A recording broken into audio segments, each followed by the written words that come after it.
Council సమావేశం మరి agenda ఇచ్చి లాస్ట్ బడ్జెట్ ఇది. రెండోది గాంధీ వర్ధంతి, మహాత్మా గాంధీ వర్ధంతి. అంటే ప్రజాస్వామ్యం గురించి మాట్లాడే వాళ్ళు ఈరోజు గాంధీజీ వర్ధంతి సందర్భంగా అంటే ఒక బడ్జెట్ సమావేశం జరిగేటప్పుడు అందరి కన్సర్న్ అక్కడ ఉన్నటువంటి కార్పొరేటర్లు ఏ పార్టీ అయినప్పటికీ అసలు అందులో ఉన్న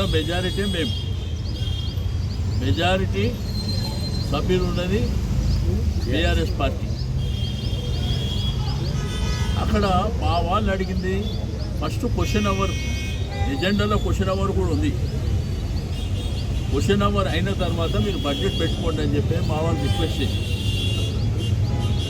అసలు ఆడ వస్తేనే ఒక దౌర్జన్యపూరితమైనటువంటి వాతావరణం. మేయర్ గారు మాట్లాడేటప్పుడే ఒక భయానకమైనటువంటి వాతావరణం సృష్టించేటువంటి, మీరు కూర్చోండి లేకపోతే బయటికి పంపించేస్తాము, మీ డివిజన్లలో బడ్జెట్ అలాట్ చేయమని చెప్పి ఇట్లా ఇష్టం ఉన్నట్టు చేయడము. ఆ తర్వాత కాంగ్రెస్కు సంబంధించినటువంటి సభ్యులు వచ్చి దౌర్జన్యంగా బలవంతంగా మా వాళ్ళ దగ్గర ఉన్నటువంటి పేపర్స్ అన్ని చింపేయడము, నెట్టేయడము. అక్కడ ఉన్న మార్షల్స్, పోలీసు పర్టికులర్గా మా వాళ్ళని అందరినీ తీసుకొచ్చి అరెస్టు చేయడము, ట్యాంక్ బండ్ అంతా తిప్పి మళ్ళీ తీసుకొని వదిలిపెట్టడము. ఆ తర్వాత అందరినీ తీసుకొని ఇక్కడ రాంగోపాల్పేట పోలీస్ స్టేషన్ తీసుకురావడము. ఇది ప్రజాస్వామ్యంలో కరెక్ట్ కాదు.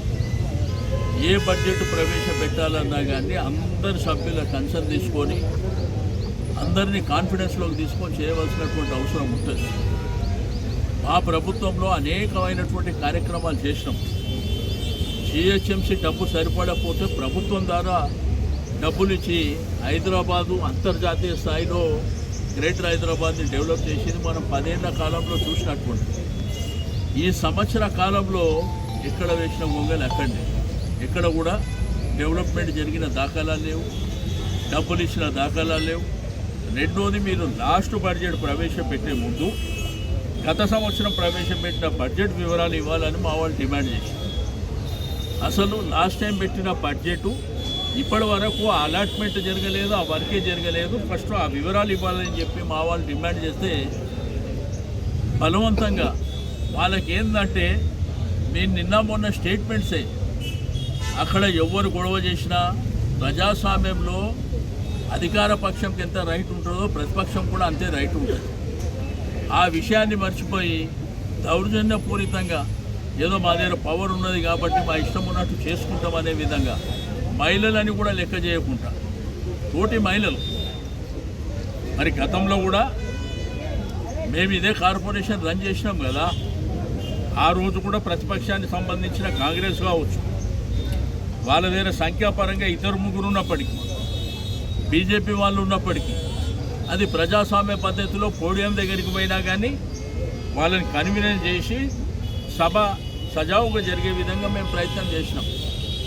అంతేగాని ఇట్లా బుల్డోజ్ చేసి ఇష్టం ఉన్నట్టు అరెస్టులు చేసి అంటే వీళ్ళందరినీ అక్కడ ఉన్న మెంబర్లని వాళ్ళ కన్సర్న్ లేకుండా అరెస్టులు చేసి బలవంతంగా ఇక్కడ పెట్టి మేము బడ్జెట్ని మమ అనిపించుకుంటామంటే వీళ్ళని అరెస్ట్ చేసి ఆ గేట్ బయట కూడా తీసుకోకముందే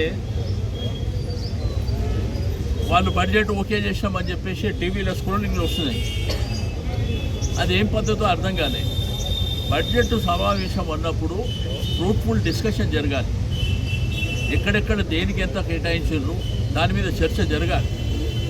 ఆ చర్చలు ఏమి లేకుండా మేము మా ఇష్టం ఉన్నట్టు బడ్జెట్ని మేము ఆమోదం తెలిపినామని చెప్పి వీళ్ళని అరెస్ట్ చేసిన 5 నిమిషాలకే చెప్పడం ఎంతవరకు సమంజసం? ఇదంతా జరుగుతుంటే బీజేపీ వాళ్ళు అక్కడనే ఉన్నారు. పోనీ వాళ్ళు ఏమన్నా చర్చలో భాగస్వామ్యమైనరా? ఎంఐఎం వాళ్ళు ఏమన్నా భాగస్వామ్యమైనరా? కాంగ్రెస్ పార్టీ వాళ్ళు ఏమన్నా భాగస్వామ్యం? ఎవరు లేదు. 5 నిమిషాలలో డెమోక్రసీలో ఇది కరెక్ట్ కాదు. ఓకే, మీకు బలం ఉన్నది, శక్తి ఉన్నదని ఆడ చేయగలిగారు. ప్రజాస్వామ్యంలో చాలా వేదికలు ఉంటాయి. ఆ వేదికల మీద నిరంతరంగా పోరాటం చేస్తాం. ఎట్టి పరిస్థితుల్లో మా యొక్క డివిజన్లలో, మా యొక్క కాన్స్టిట్యున్సీలలో ఈ బడ్జెట్ ఈ సంవత్సరం ఖర్చు పెట్టేటువంటిది మేము ప్రజాస్వామ్య పద్ధతిలో ప్రజలతోని మమేకమై తప్పకుండా ఈ యొక్క సిహెచ్ఎంసీ మీద ప్రభుత్వం మీద ఒత్తిడి తీసుకొచ్చి ప్రజలు నానా రకాలుగా ఇబ్బందులు పడుతున్నారు. స్ట్రీట్ లైట్లు లేక 6 నెలల నుంచి ఇబ్బంది పడుతున్నారు. రోడ్లు ప్రాపర్గా లేవు, డ్రైనేజీ ప్రాపర్గా లేదు, ట్రాఫిక్ ఇబ్బందులు ఉన్నాయి, అనేకమైనటువంటి సమస్యలు ఉన్నాయి.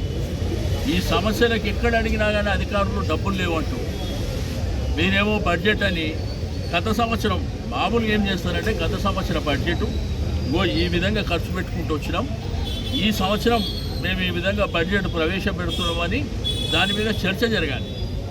చర్చలు లేకుండా ఇప్పుడు పోడియం మీదకి వెళ్ళడం అనేది సర్వసాధారణం.